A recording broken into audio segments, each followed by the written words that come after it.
From Central Indiana's #1 news source, this is Fox 59 Tonight. Well, good evening. Thank you for joining us here on Fox 59 Tonight. I'm Cameron Ridle. If you haven't already done so, make sure you download our new smart TV app called Fox 59 Now. Look for that pretty blue logo over my shoulder on your Roku, your Apple, or your Fire TV. And if you're watching us on YouTube, make sure you hit the subscribe button. Either way, we are here every night at 8 o'clock to talk about what is happening in and around Indianapolis and everything as far away from the White House to your house. Tonight, we're going to talk about charter schools. It is a big topic that really took over a lot of attention at the State House this past session, with charter schools that have been around for 25 years in Indianapolis really probably having the most successful year that they have had legislatively. This time, for the first time ever, they will now be receiving taxpayer dollars from your property taxes will be going to the operations budgets of charter schools that are in Indiana. And of course, the majority of those schools are in Indianapolis, with other handfuls and other major urban areas of the state: Gary, Muncie, Evansville, South Bend. But the real focus on this is always about Indianapolis and how charter schools will work alongside Indianapolis public schools. And it's still up for debate, so much so that just this week, Indianapolis Public Schools has begun their listening sessions where they're inviting parents to come and learn about how both charter schools and IPS can work together to share resources, including buildings and transportation. And this is all details and feedback that will then be handed over to a newly created entity that is only temporary, has a short lifespan, but it's called the Indianapolis Local Education Alliance, where several elected folks in power across the city will advise IPS and the charter schools on how the two can come together and share resources, since in theory they are sharing the same students from within the same boundaries. To talk more about this, somebody who I consider to be a charter school watchdog is in our studio. You might see him on Facebook, Wildstyle Pacshall, as he says, but I think it should be Wildstyle Pascal because that's what everybody thinks it is, and it rhymes. So I'm just saying, if you're going to make a brand. Anyway, Wildstyle, you said that what you want to talk to me for. I don't have kids to go to a charter school or IPS. And it doesn't matter because you're an IPS. You are a Center Township resident. You have your taxes are now going to IPS schools and the charter schools. And while you are a passionate person, you're not passionate beyond listening. And so I'm interested in listening to you and hearing what the temperature is on charter schools and IPS. We've had the Mind Trust, Brandon Brown and Shannon Williams come on the show. I've had Superintendent Alicia Johnson on my radio show. And so I want to get the temperature from you as IPS is now listening. But first, thanks for coming on the show. Glad to have you here. Thanks for having me, man. What is, like I said, the temperature, especially this year, there's even been articles about how hot the temperature is. We had Brandon in here and we talked about how hot the temperature was. And I even asked Dr. Johnson, I said, hey, do you feel, I said, I'm not trying to use rhetoric. Is this just rhetoric or does this actually feel like a battle? Is this IPS versus charter schools now? And she said, yes, we are at a battle here. We are at war.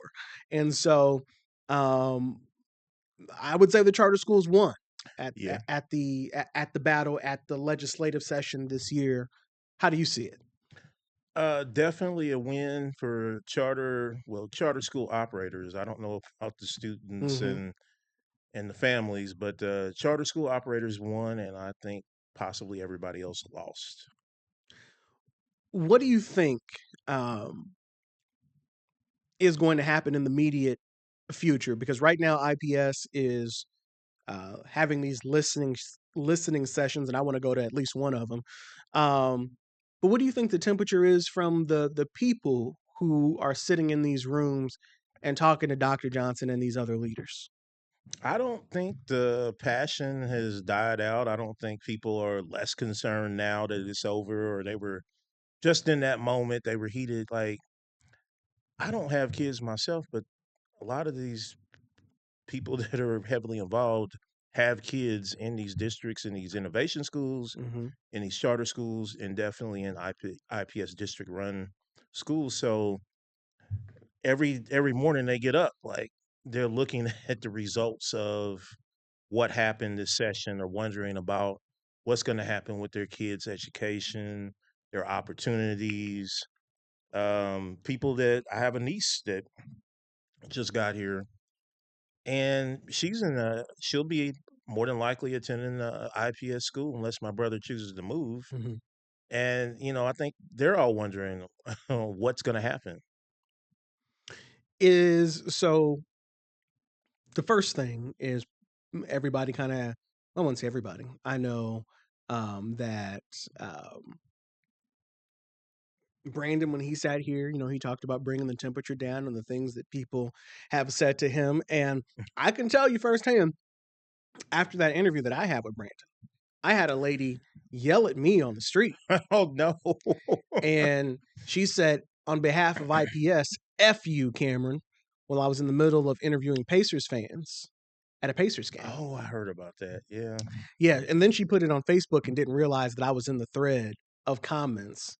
And then she deleted it when I responded because she bragged about what she did on Facebook. With that said, I've seen the discourse, and I get why people are upset. I really do. But, and I guess that's the reason why I brought you here, because I think people like her are so upset. What are you upset at me for? All I did was talk to Brandon so you could hear Right. in his full words, so you can understand what he's trying to do, the same way I did with Dr. Alicia Johnson. I gave her a full hour to say her whole piece. So I guess first, how do you get past that? How do you get people to say, okay, look, I know everybody's upset, but we do have to listen and talk so we can understand one another? Because while you're over here screaming, they're over here playing. I mean, it's really difficult to do. I think the temperature is high, but I think explaining to them that that's part of the reason that we got here was like just throwing everything out, even when people have minor disagreements with you on their views of charter schools, or even minor disagreements on who they're willing to talk to, that we just throw them out, cast them aside. You're casting aside a lot of allies. You're casting Mm-hmm. aside a lot of knowledge. Just because people feel one way about one thing doesn't mean that they thought this whole mess that happened at the Indiana legislative session was right, even if they like charter schools. There was a lot of people that worked for charter schools. There's Mm-hmm. people there now, and they didn't think it was right. Mm-hmm. There's people that took Mind Trust money, and I saw him make posts and share op-eds by one of them, and basically saying, "Yeah, I really, I appreciate everything they've done for me and everything, but." Mm-hmm. But I can't stand with this. I still support IPS, Mm-hmm. and these are people that would have got cast aside, probably have been cast aside. Like, Mm-hmm. we got to open up our minds and our hearts to more people and more knowledge. And to me, anytime Brandon Brown speaks, it's an opportunity to catch him in a lie. So thank you for having Brandon Brown Thank, thank. on here. I think like that's what he does. I've called him the website is a jewel of lies and used car salesman tactics. Brandon is, and the interview that I had on here, Brandon, that was my first time sitting down doing an interview with Brandon.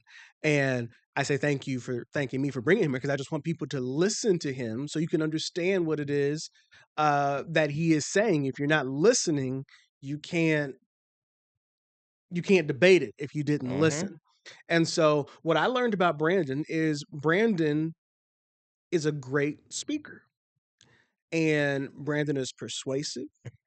Brandon does his homework, um, and what he does with that at the state house results in the legislation that you see pass. And so, what I took away from that is, if, and I'm going to make this clear, if that's Brandon's job, which it is, Brandon is good at his job. He's good. He's definitely good at what he does. He is good at what he does, and you can say this about a lot of different levels of politics. Um, if you aren't listening to what he's saying, then you can never gather all the tools to fight back against him. No, I mean that is real. One of the things that I noticed that they were very clever about in explaining what was it, SB 518, that basically would give them almost equal rights to property taxes. The charter schools equal rights to property taxes is they explained it that this is nothing bad. It's your property taxes following the child to the charter school. Hmm. That's not what it is, but it's a clever way of getting people to misunderstand it. And if you're not listening to them tell people this misunderstanding of it, like, no, I don't have kids, and my money is still going to go to charter schools. So what kid is, how's my money following the child? Hmm. But if you're not listening to Brandon And the others. and others, and they won't, I'm not going to name any names, but others who peddle this around to people that don't have time to go read a legislative bill written in legalese to see, no, that's not how it works. No matter whether you got kids or not, whether you want to send them to a charter school or not, they have access to your dollar and they're going Hmm. to take it. And I could say this about lots of levels of um, politics, because charter schools obviously is politics. They learned how to play the game, Hmm. so you got to learn how to play too. And so you could do that all the way up to the White House. They learn how to play the game. Hmm.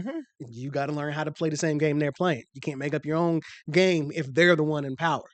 So, with that said, somebody who has, like I said, she came on my radio show. Dr. Johnson was very open.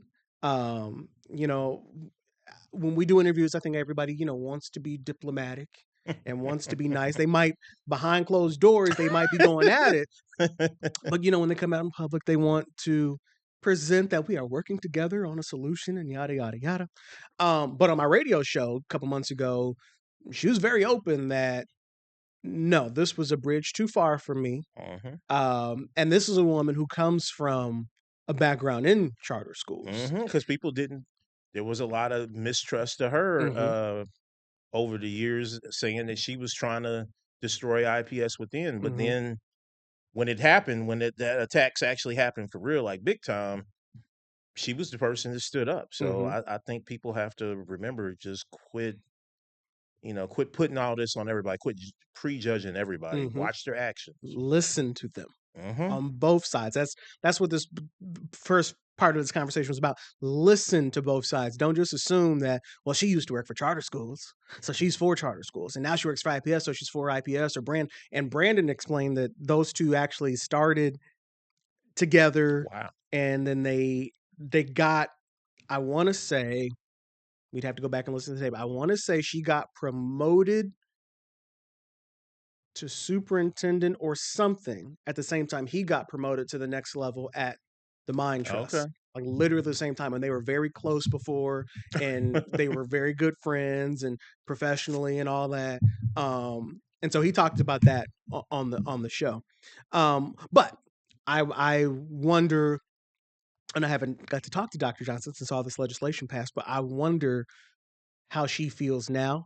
In her video that she did recently, I felt her, you could see her frustration on her face, Hmm. where she was talking about, we are trying to figure out what to do now, and she has said that they may have to close X amount of schools, 20 schools or whatnot, but nevertheless, there's going to have to be a referendum, and that referendum will now benefit both IPS schools and charter schools.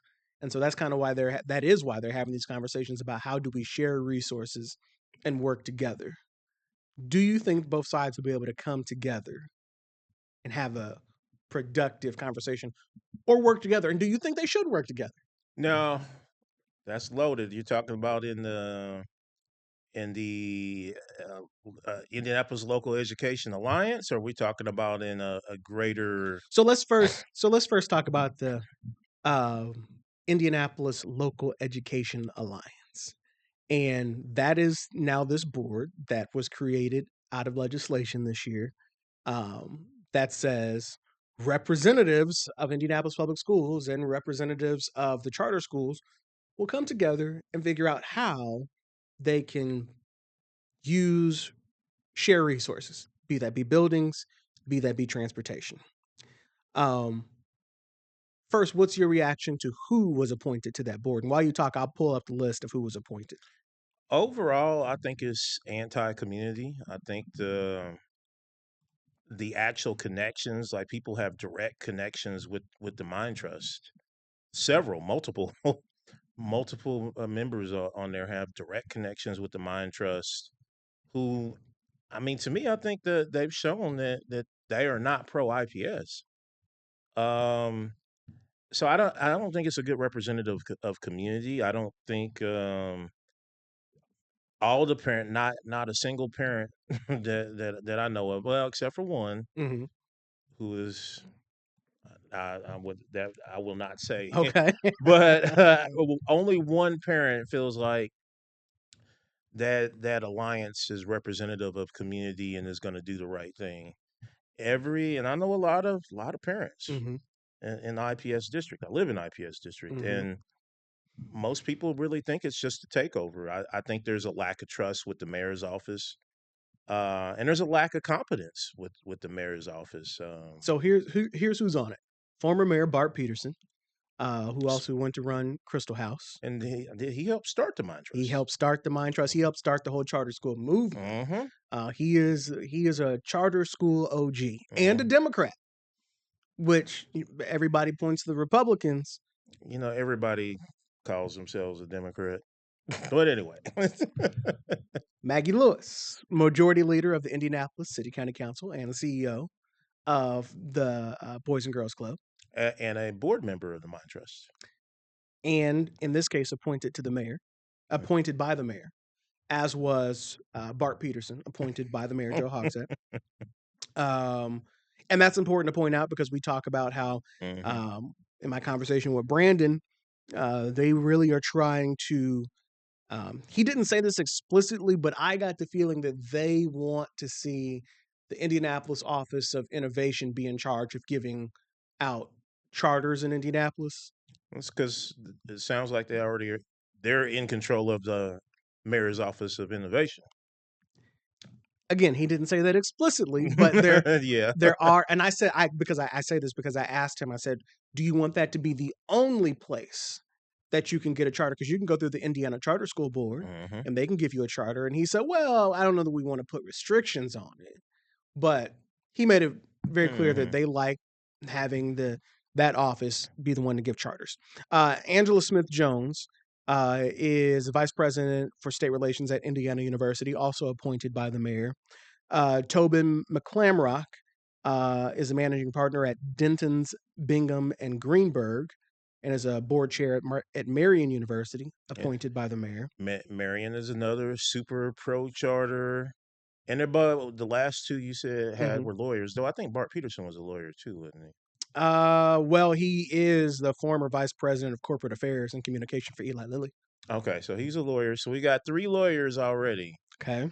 And 2 that have direct like positions in past or present with Mine Trust. Barato Britt, president, CEO of Edna Martin Christian Center. Okay. IPS board president appointed them. Yes. Tina Algren is a teacher at Harshman Middle School and was Teacher of the Year in 2024 for the state and IPS. And she was appointed by the IPS district managed parent. She's the parent appointee for the IPS district managed schools. And Andrew Neal is the CEO of Outreach Indiana, former COO of Brookside Community Development Corporation, and he was appointed by the IPS Innovation Schools. Who is married to the director of operations at the Mine Trust. Oh, really? Oh, you're deep. You're deep. Well, this is actually parents' research, not mine. Okay. That multiple, and I had to go up. I looked up, I was like, oh. I mean, they have the same last name. It seemed to make sense. I don't know that for a fact. I wasn't at their wedding, but it seems quite plausible. Well, I don't know. I know a couple of these people. Actually, I know actually one person on this board, and that'd be Maggie Lewis. So I am curious. They have to start having these meetings coming up. First one has to be by July, so quickly. And they're having these listening sessions this week. And Well, IPS is. IPS is having IPS. Let's be clear. Because there's no IPS evidence that the rest of the people on this board care what anybody thinks. IPS is making that. It has opened that door, and I think they had that first one last night, and they'll have some more this week to hear from the people on how they think, or if they think, the two should share resources. I guess it's not really an if; it's going to be a how, because the mandate is pretty much y'all It's got to share. happening. Yeah, It's happening. yeah. Do you think? What do you think will come out of this? And this is supposed to be an advisory board who will take their findings back to the others, and it seems to me the suggestion is do this. The state says make this board, come up with some recommendations. Y'all figure this out yourself, because it has to be done before the end of 2025. Mm-hmm. So y'all figure this out yourself before session starts next year, where we start introducing some bills forcing things to happen. So my honest opinion is all of this is a waste of time, and what's going to happen is, the makeup of the board, in my opinion, and I think actually the opinion of almost every single IPS parent, Mm-hmm. is pro charter and not just pro charter, anti IPS. Mm-hmm. So even the people on there that aren't anti IPS, they're outnumbered. But even if they were to raise, like raise Cain and really stop them from putting IPS at a bigger disadvantage, then it goes to the legislature, and the same backbiting, duplicity, Mm-hmm. and all of the stuff that's gone on that created what happened this year will happen again. Mm-hmm. And they will take what they want from IPS if it's not given to them right here in this. And so my suggestion with the parents is eat your Wheaties and get prepared for the next fight. Actually start fighting now. So you don't think that this board is going to avert any type of? You don't think this will avert a repeat of this session? If it did, no. If the board doesn't dismantle IPS the way Brandon Brown and some of the other folks, pro charter people want, they'll just go around. They'll go around it and go talk to the legislators again and say, well, this didn't work out, or they're cheating, or this or that, or it just makes sense for us to take over everything, and we'll be doing the same thing next year, and I expect that. Do you think? I guess what I'm genuinely curious of is how the charters and IPS will work together. Because I think I asked Brandon this in the episode that we had, was who is the collective voice for the charters, to say this is what we need as charters. These are our requests. Because as you alluded to earlier, there are other voices that represent the charters, and I don't know if I remember all of them, but I know Stand for Children, obviously the Mind Trust. I can see the logo. Who am I thinking of? What's the name? Rise Indy. Well, I mean, and they're in the middle. They're often on the fence. Like they don't outwardly say it. I've even talked to some of them, and they don't say that they're on either side. Mm-hmm. It remains to be seen. But I mean, the most powerful, the most strong voice, privately, publicly, in the legislature is the Mind Trust. I believe that they're the ones that drive the agenda, and everybody else just has to go along or to get along. Well, and I bring that up because, as you kind of pointed out earlier too, it doesn't say who these. We know who was appointed by the mayor's office and who was appointed by IPS, but it's still not clear, other than this one person who is representing the innovative charters, which are still half managed by IPS or have some deep connection to IPS. Who that other side is. I'm trying to figure out who that voice is. And as people, if you've listened to my radio show, if you watched more than one episode of this, I own school buses, and my relationship has been a learning experience with all of these schools because we deliver kids to IPS schools, to charter schools, to private schools, to you got to get township schools. We've done stuff for Carmel Clay schools. If you got Wow. somewhere to go, we're just a bus. And especially as they talk about transportation, that's where I'm paying attention to figure out what advice are you guys getting and what recommendations is somebody going to come up with to say this is how we do it?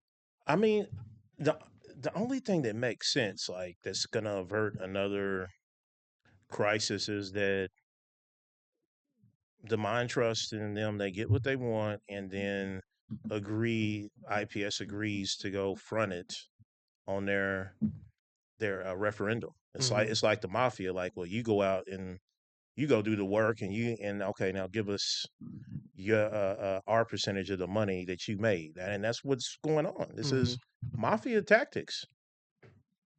It's still a lot to be seen. Again, I don't think they even had their first meeting yet, but there's a lot of questions about what this looks like. And I guess we got to take a commercial break because I'm looking at the time now, but let's do that real quick. Let's take a commercial break. But when we come back, we'll talk some more about the why there is skepticism and a lack of trust between the different sides of this.